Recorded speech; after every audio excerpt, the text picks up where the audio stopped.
streaming. So if you're hearing this for the second time, I'm sorry. I'll try to do the intro again in a very innovative way. This is what I should have taken improv classes, honestly.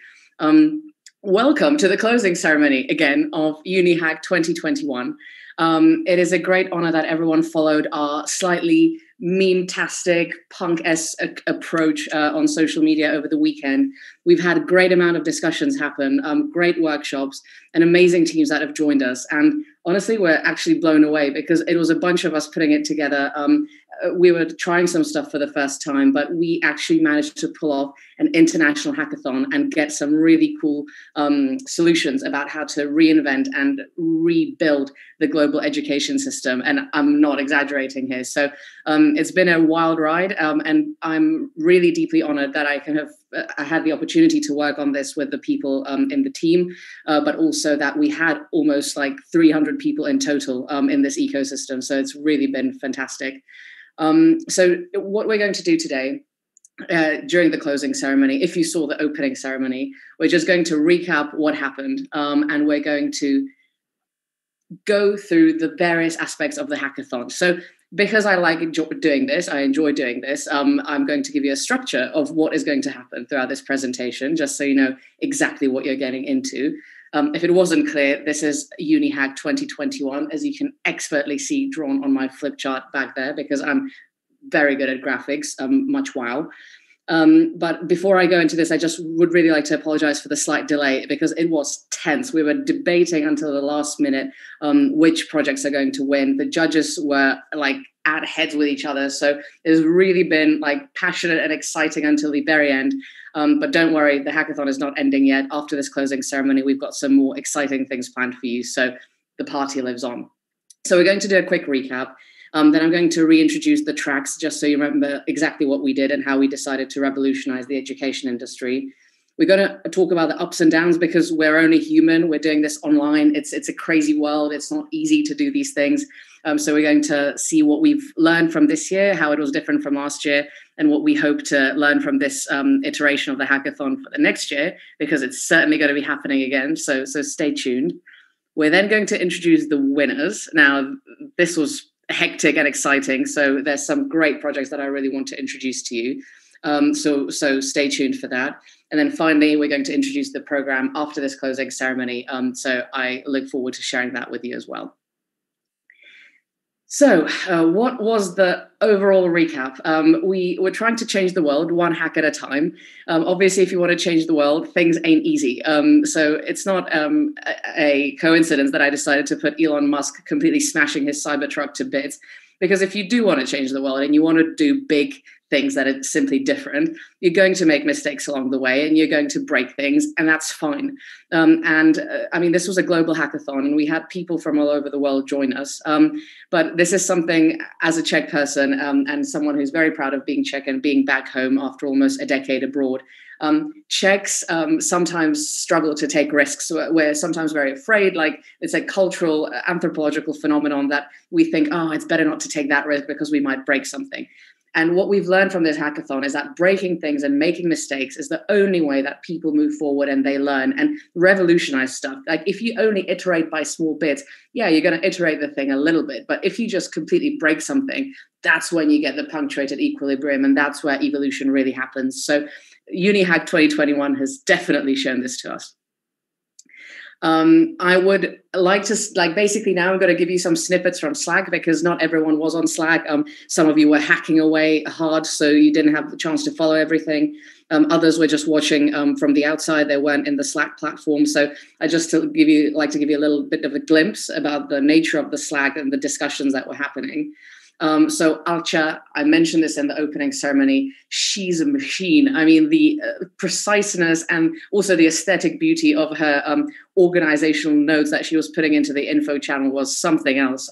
So you can see that the nature of the way that we were communicating, because you put forward some like deadlines and there are questions that arise because sometimes it's not clear. Sometimes you have to punk it slightly. So you have to change some of the guidelines because you didn't think about them. We also made mistakes as organizers. So making sure that everyone can be informed was really crucial. And that was something that I think was working really, really well until the last moment.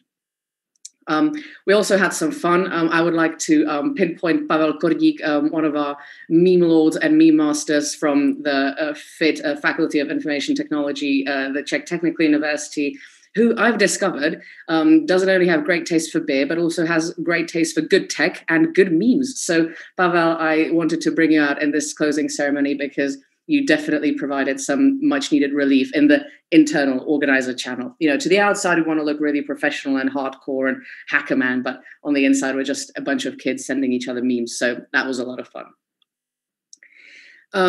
We also realized that there was a lot of people participating, and whilst not everyone will have had the chance to win prizes, we want to make sure that you have something to remember this hackathon by. So we're still tweaking this and thinking about how best to do it, but we want everyone to have at least a LinkedIn certificate. Now, I know that this may sound like, oh, wow, okay, LinkedIn certificate, awesome, like very boomer. But actually, it is a really nice thing that can bring together a nice community of people, and that also people can see that you're a hardcore hacker. So we'll definitely be posting more information into the info channel about this and sending a post hoc email to all the attendees. But we want to make sure that you can collect this as a skill, and we also want you to put hacking as a skill. Again, we'll be sending you instructions, but there will be a follow-up for everyone because we're really, really honored that so many people participated, and we want to make sure we recognize you for that somehow. So we get into the number crunching right now. We had 28 teams that registered initially, and hacking is a hardcore business, so not everyone makes it until the end. We didn't shoot anyone in the process. We didn't put a bag over anyone's head and like dig them in a ditch or something. But it is just difficult to get to the finishing line because you realize halfway through Saturday, and this is something that definitely happened even to like one of my teams last year, where people actually like stopped and they're like, look, I like misjudged the time that I need to give to this. Like I can't actually finish this. And this is actually a really interesting phenomenon that like it is all right to like give up sometimes if you don't feel that the time is right. But we're really honored that 21 teams finished this. Like this is great, given that this was online. And let's face it, it's difficult to keep your morale up when you're online because no one's checking up on you. Like you don't have the physical like awkwardness of like going in somewhere and being like, oh, like I didn't finish this certain project. So the psychology is a lot more loose, but the fact that 21 teams finished this is absolutely epic, and we're really proud of all of you. There were 235 registered attendees. I mean, this is pretty good. There was a huge uptake in this, and the great thing is that a lot of these people are also from last year's UniHack, so we can see a continuity in the community. And the fact that, you know, us techies, we can be a little bit reserved sometimes. We like to keep ourselves to ourselves. But the fact that there were people who are philosophers, there were people who are historians, people who are artificial intelligence researchers, people who are biologists, chemists, like it was such a wide, diverse group. And it really shows us that like this hackathon, it's not just about tech and making certain tech just a little bit better. It's really showing us that digital tech and data gathering is perpetuating every level in our society, and everyone is welcome. It's an open door policy to join, and it's the true democratizing nature of this hackathon that we're so proud to have facilitated, and we really hope to continue this to next year as well. There are 48 mentors from all over the world, and there is something that we're going to be doing later in our virtual pub. We have a virtual pub. I'll be showing you later what that looks like. But we really like to thank you all because we realize that you're incredibly busy people who dedicated basically a weekend when it was also really sunny outside. I felt so bad. Like basically like the sun was shining. I don't even know what oxygen like feels like anymore, or the sun on my skin. It was such a beautiful day, but we spent all time indoors hacking. And I really want to recognize that as well, because you didn't have to do this, but you did completely pro bono. And again, it shows the beautiful nature of when the mission is strong enough, people actually dedicate their time to it. And that's really encouraging to see, even after a year of COVID and everything being online, which is crazy. We also had 12 very, very hardcore esteemed judges, and I would like to dedicate a special slide to that, but I'll do that later because I put that slide a little bit later in my presentation.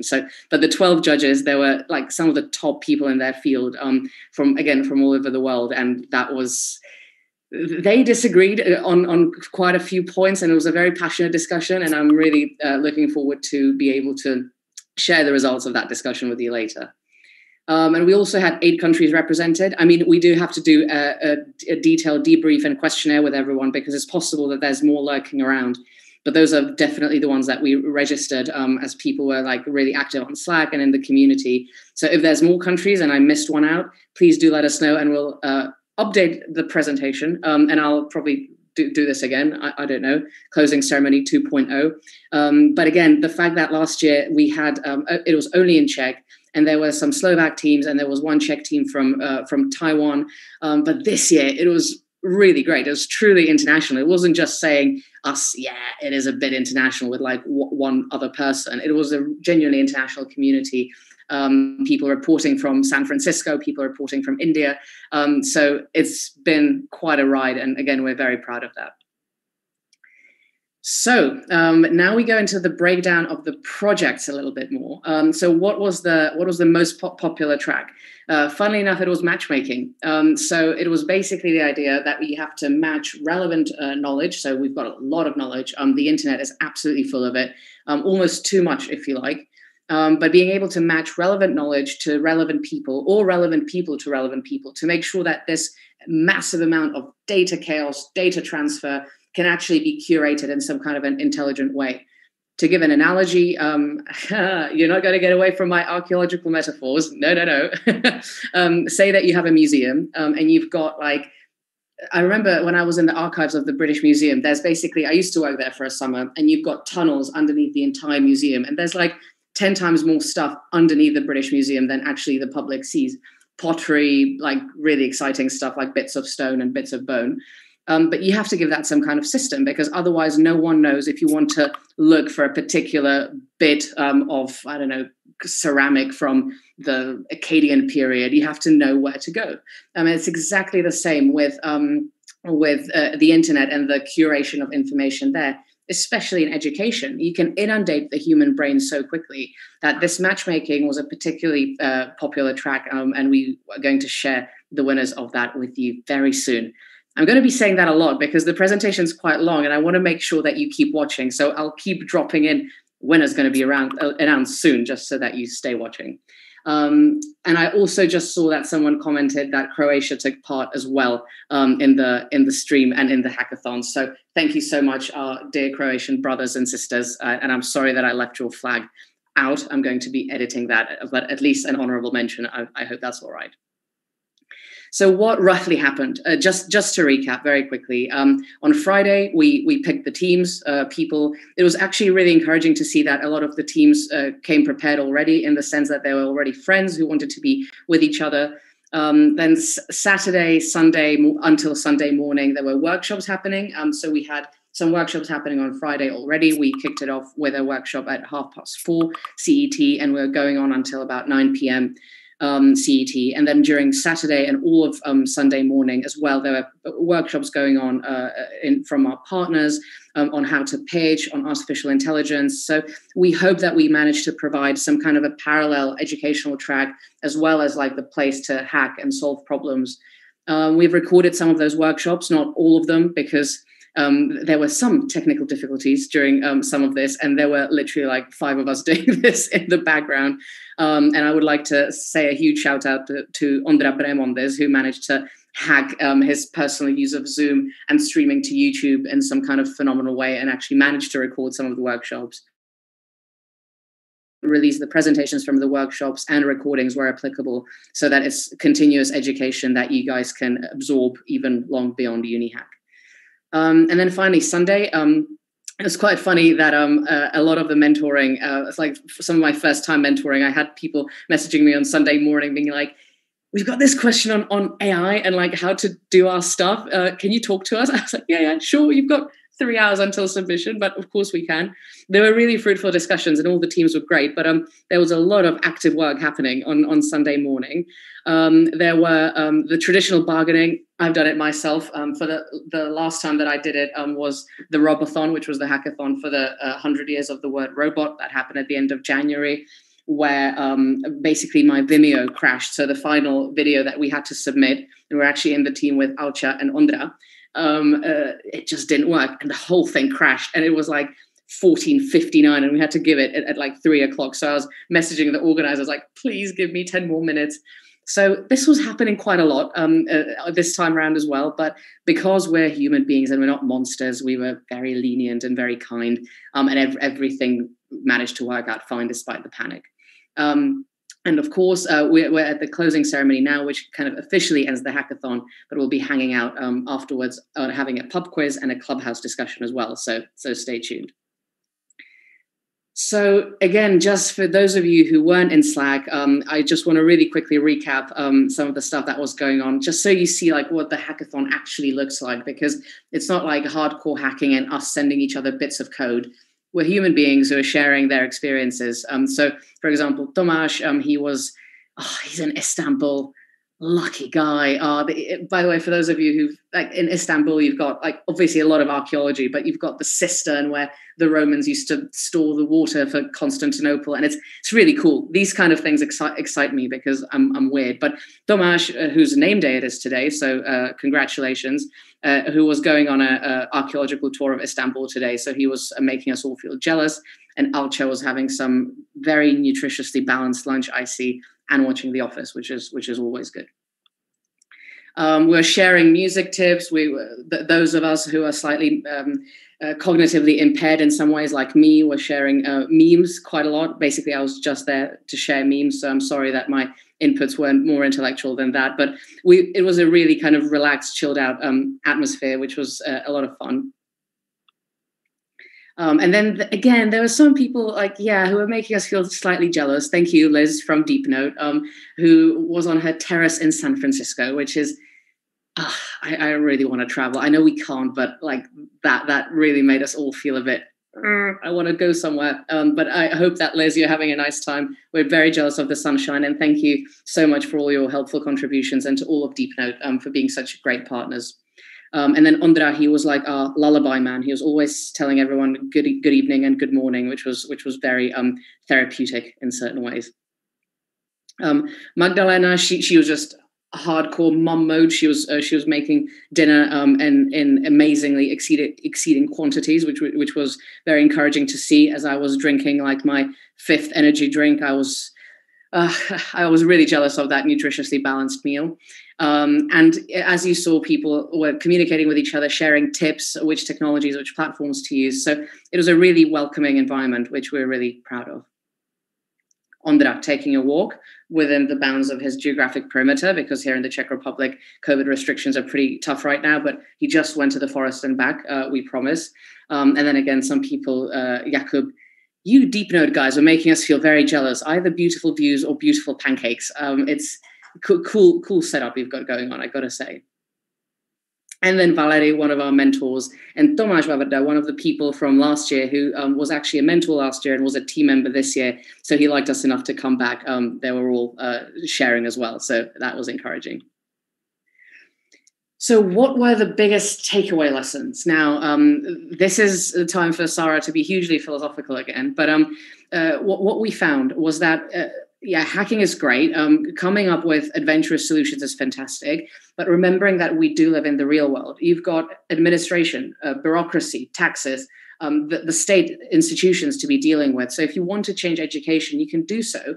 And you can do so in a very adventurous way. But you do have to be, I'm not saying Machiavellian, but you do have to be pragmatic about how you make that happen. So actually, a lot of the projects, it wasn't the technological side of things that was a problem. It was making sure that they can really fit into the way that the world works, and that, processing power, like within limits of processing power, and like all these things were really important to take into consideration. And something else that we were saying is that, and we've seen this a lot during hackathons, is like the more complicated and the more buzzwords you use, the better. And actually, we found that like your idea has to stand the test of time. Like ideally, it would have to be a good idea like 500 years ago and now, that it's an idea that's just so good that regardless of sexy AI or deep learning or neural networks or whatever buzzword you decide to use to lure the investors, it is something that is solid. And it's not something that's simply digitalizing a process, like, I don't know, putting all of school books online, which is great, but it's nothing particularly new. You're just shifting something from the analog reality into the digital reality. We wanted to make sure that the people here really kind of change what they're doing, change with what they're doing, the processes out there, and change them for good. And we were actually really, really lucky that happened, and that status quo, I dare say, was disrupted. And what did we achieve? And I'm actually not being like full of pathos here. Like, these are genuinely things that happened, at least like from my observance of the proceedings. But then again, I'm a very optimistic person, but I don't think I'm the only one in saying this. That new friendships for life were definitely formed. And again, like just to share a story for myself, last year's UniHack, I did meet friends for life. Alcha, Ondra, Zub, Pavel, David, all these people are people that are incredibly close to my heart, and people who we are doing big things with, and who I'm really honored to call my friends. And you will find people that you decide are on the same wavelength as you, and that want to achieve the same things as you, that have the same passion. And it is a social event as much as anything. And I'm really, really happy that we gave people the platform to connect like this, and not just within the Czech tech community, but internationally, that universities got to connect, commercial partners got to connect. And there wasn't any vision of like money or raising money or like, all these business model things that sometimes like dampen progress and make us all feel very bureaucratic, but that there was genuine heart and soul behind all this. And that was just great. We also, I think, sent a message to the global education system. In every single one of my tweets, I try to tag Elon Musk, hoping that he'll respond, but no dice so far. But the fact that it was in English, and English is the lingua franca of tech right now, I do think that not just through the weekend, but even with the follow-up content that we've got prepared, people will take notice, and people will know that this hackathon happened, not just in the Czech Republic, but everywhere else in the world. And it's only up to us about how we spread that information and spread that message. So I please urge you to stay a member of the community and keep giving to this idea, because the more we talk about it, the more likely it is that someone with influence is going to notice and help us take it that one step further until we reach that influence status ourselves, of course. So that was the second thing. And then finally, that genuinely exciting new projects were born. And I'll show you those a little bit later. Yes, the winner shall be announced shortly. That's another reminder that will be happening this presentation.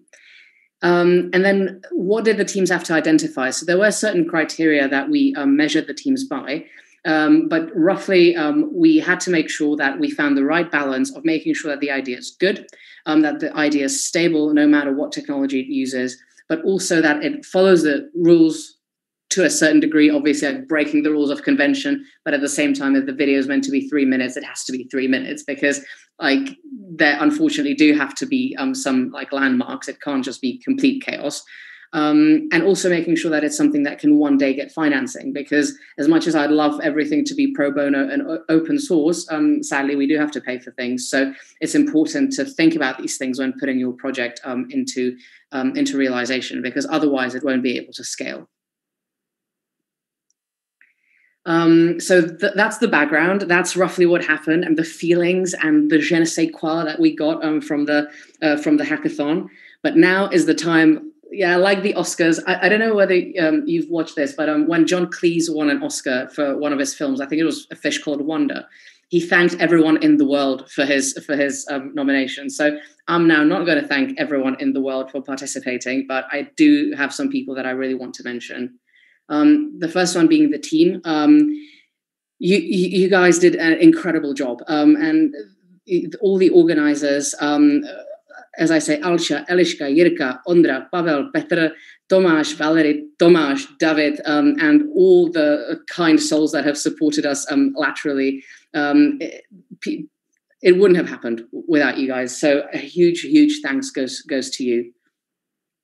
A huge thanks also goes to the mentors. Now, again, there was a lot of mentors that helped us, 48, but like roughly there was actually a lot more like in the ecosystem.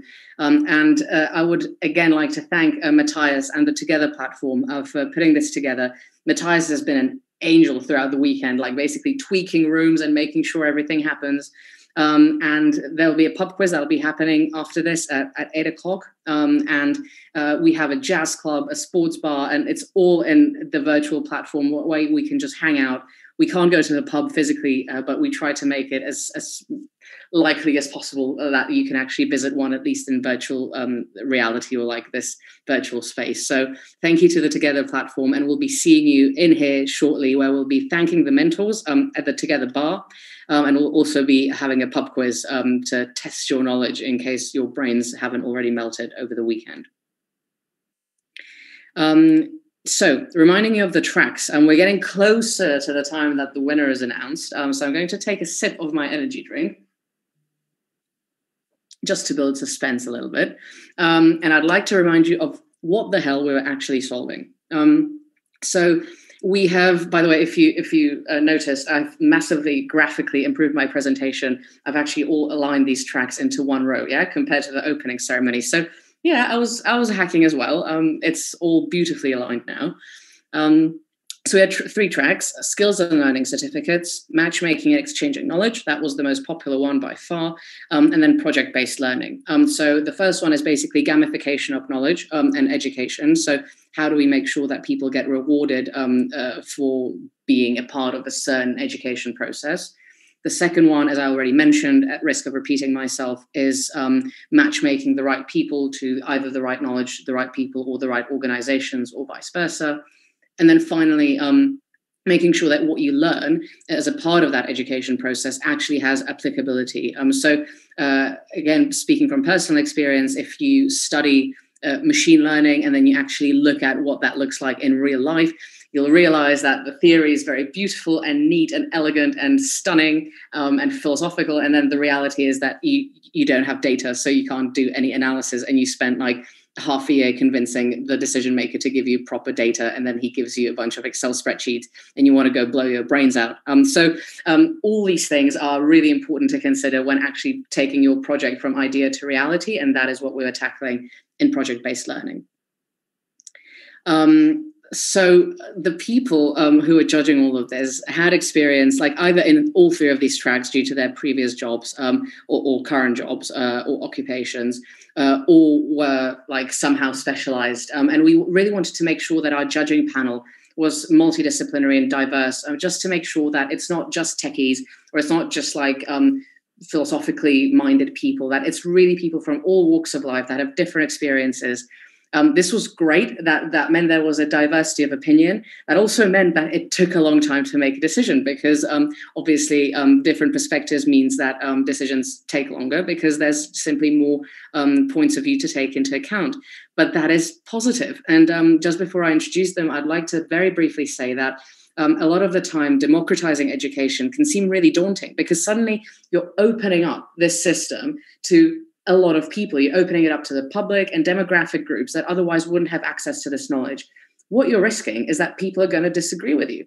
That's great. Disagreeing with each other is fantastic. That's what you need. Critical thinking, like not just calling each other idiots like online, that's fruitless, but actually disagreeing and having actual critical thought is the basis of human existence. So having that diversity of data is not only healthy in the artificial intelligence setting, because the more diverse and the more the bigger amount of diverse data that you have, the more interesting like processes the algorithm training can go through.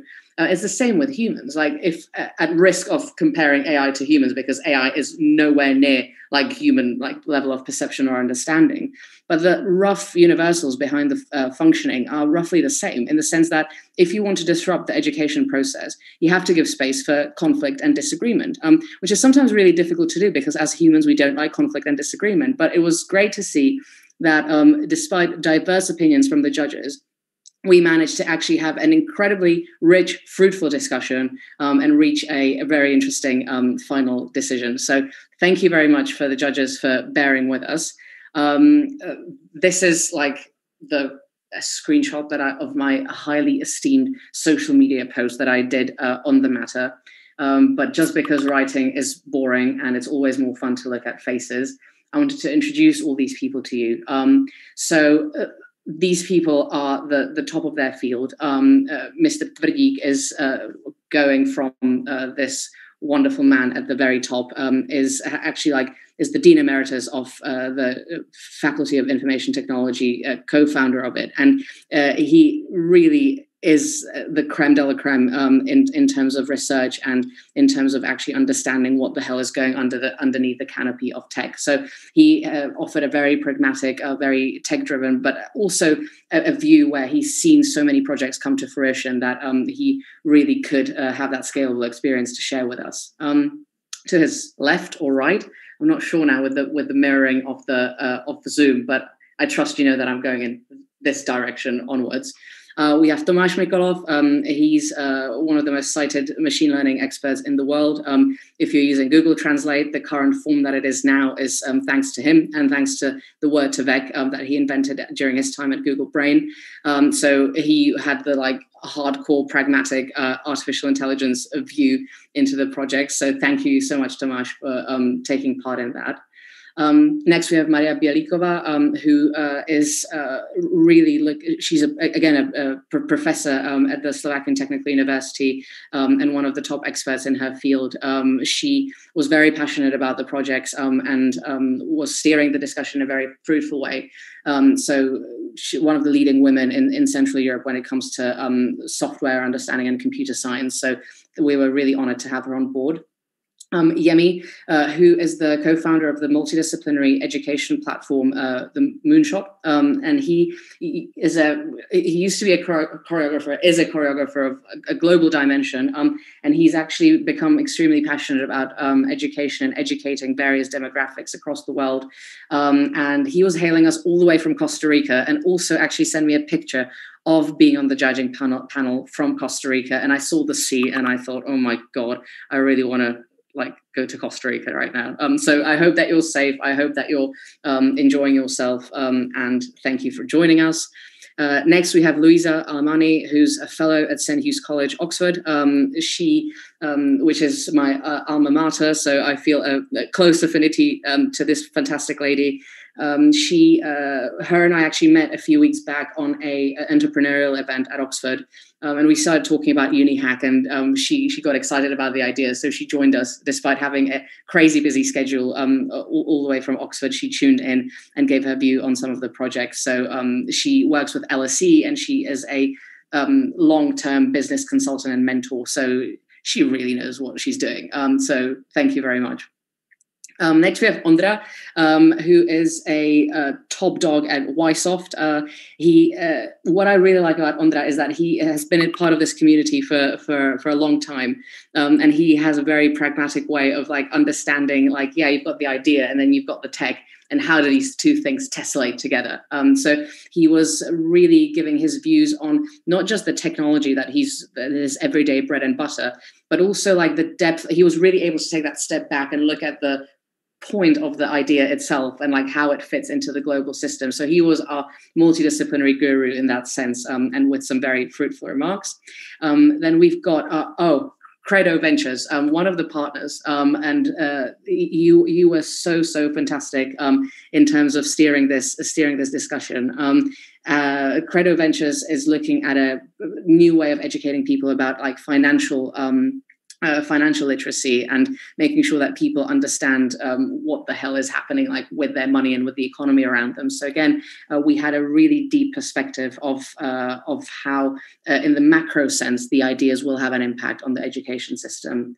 Josef Tětek is kind of similar field, but in the area of crypto. So we know each other from Paralelní Polis, where he has his own YouTube channel. He's currently at Top Monks, but he's an expert in the history of money, is a great crypto analyst. So he was looking at it from the more outside perspective of what does it actually look like if you disrupt status quo successfully.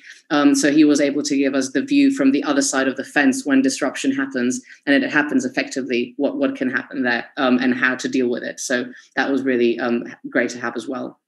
Rostislav, he is a CEO and founder of STEAM Academy, who basically send space stuff up into space on behalf of schools. So it's a hardcore engineering decentralized project for schools out there. And there was a practicality of, if you're actually sending something physical up to the stratosphere, you need to have your stuff together when it comes to the project itself and to the thing that you're actually building. but you've also got to be able to do it with the schools, like have that diplomatic relationship, and also have a very decentralized approach, because this is nothing that any institution is going to do at scale. So combining that kind of entrepreneurial spirit with that kind of hacking engineering spirit was a really great input from Rostislav. We then have Oliver. It was great to have you, and your smile always brights up the place. And he was putting very passionate remarks into the judging panel as well. Oliver is great in the sense that he actually won the SpaceX Hyperloop competition. So he founded Hyperloop Manchester. He was born in the year 2000, which is crazy because I remember the year 2000. Like, I was 7 years old, and that makes me depressed. I feel old. So yeah, he is a fantastic, talented, fresh young mind, and we're honored to have him on the panel to also offer the view of that particular generation, successful generation that has technological prowess. And we're really happy that he really held his own in this very complex jury. Luděk Moravec, the penultimate person here. He's our science and technology attaché from the Ministry of Foreign Affairs in Washington, D.C. We actually met each other when I was in Neuron Soundware. We were doing some artificial intelligence for an unnamed business because it was highly James Bond and confidential. But Luděk is fantastic in the sense that he's from a state institution, and he knows all the ins and outs of all the administration and bureaucracy. But he's also amazingly chilled out and actually knows his stuff about all the different technological solutions. So he was able to put that more institutional perspective on things as well. And then finally, Radek from Superface AI, who's also one of the kind of network partners of this hackathon, who started a company. He started several companies, and they're actually wanting to replace API, which is a bit of a technological revolution in its own right. But Radek certainly knows one or two things about disruption. So thank you for being here. So the reason I was taking so long introducing all the judges is because A, they're very cool, and B, because it's like Christmas. I wanted to make you wait, and I wanted to make you suffer a bit while you wait for all the winners to be revealed. Not that you suffered because I was introducing cool people, but that tantalizing time before I revealed the final prizes was happening right now. But I'll stop tormenting you, and we will go into revealing the winners of UniHack 2021. Oh, and before I do that, basically they're like the Expendables. I was looking at this group of people. I was thinking, who do they remind me of? And then I thought, yeah, no, definitely them. Awesome. Except we're a lot cooler. Introducing the winners. So it is a huge, huge honor of mine to introduce the first winner, the Skills and Certificates track. The winner is the team Sideus CRO. I'm sorry if I'm reading that incredibly badly, but the project is a lot easier to read, which is Satisfied Students / Satisfied Employers. This is the link that you can find it at. You'll be awarded. We understand that the prize money isn't the $200 million that Elon Musk promised to whoever cracks his CO2 hackathon going on. So we realize it's not that huge millions of dollars sum, but we really want to thank our partners for donating this money to the hackathon. And we're really glad that we can give this to you because we really feel that you deserve it. So congratulations. Please check the team out. We're very, very proud of you. And we really hope that you will take this further than the hackathon and actually take your project to the stratosphere and build something big with it. So congratulations for winning the track Skills and Certificates, Satisfied Students / Satisfied Employers. And yay, round of applause. I can almost hear it, although we're all online. Matchmaking, the most favorite track. The winner is Team Soft Illusion, and the project is CS Discord. It was Project 10. Again, you're awarded the same amount of money so that you're not fighting amongst each other. But again, huge congratulations. These projects really blew our minds.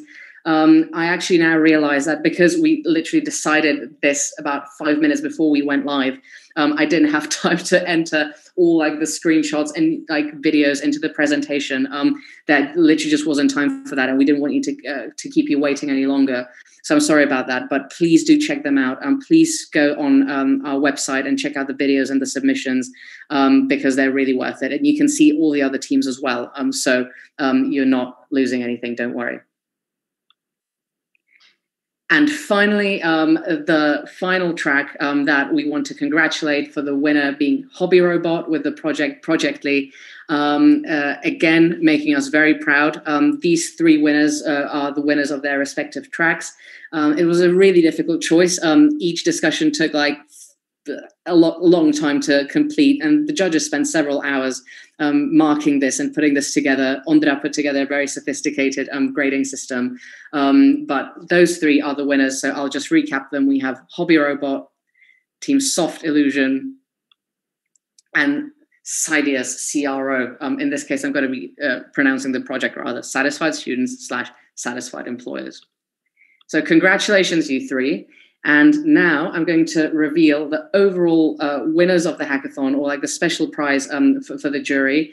It's difficult to say overall winners because everyone's a winner in this hackathon, and it's difficult to create like a pyramid, like which is more like the special prize of the jury or winning the specific track.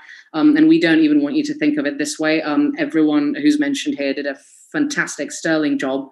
And the teams that were not mentioned, we're definitely happy to talk about it further. And we got to say we were wowed by every single entry. All those you submitted, you did a really, really impressive work. And we want to make sure that we all stay in touch and we can debrief with hopefully some of the judges and definitely some of the mentors in the chill out room afterwards when we do our pub quiz. So we would really like to mention the honorable mention of the team Celestials, who that was a great the project Uplift, who did some great work, and the special award goes to Team Guyane and Team Politeia, who I mentor both of these teams, so I actually know very closely what their work is. However, I don't want to just because I didn't work on the other teams and I didn't have a chance to read them in detail, I don't want to put one above the other. So I don't want to give them unfair extra airtime, despite the fact that both of these teams are awesome. The first one concerns archaeology and preservation of ancient knowledge, and the other one is combining Plato and virtual reality. So I urge you to check them out. And I'd also, just to recap again, like to mention the honorable mention of the team Celestials. It was a very difficult choice, but these were the teams that we finally decided to put forward.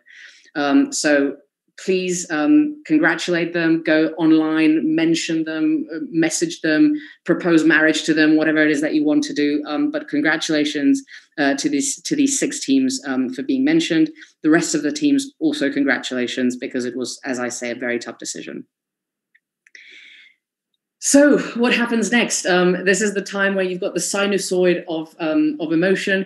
We start off, Sarah's talking about some philosophical stuff, multidisciplinarity, archaeological metaphors, introducing the jury, winners, and then boom, hopefully she'll shut up at some point soon. Well, no, unfortunately for you. We've got a pub quiz happening online. We'll be sharing the links both on the Slack channel, but also on social media on the Faculty of Information Technology. So we'll be sharing the link where you can join us for a pub quiz, hang out, talk about the teams, talk about the winners, and rejoice. That will be at 8 o'clock. At 9:30, I realize this is late, but we all live in various time zones.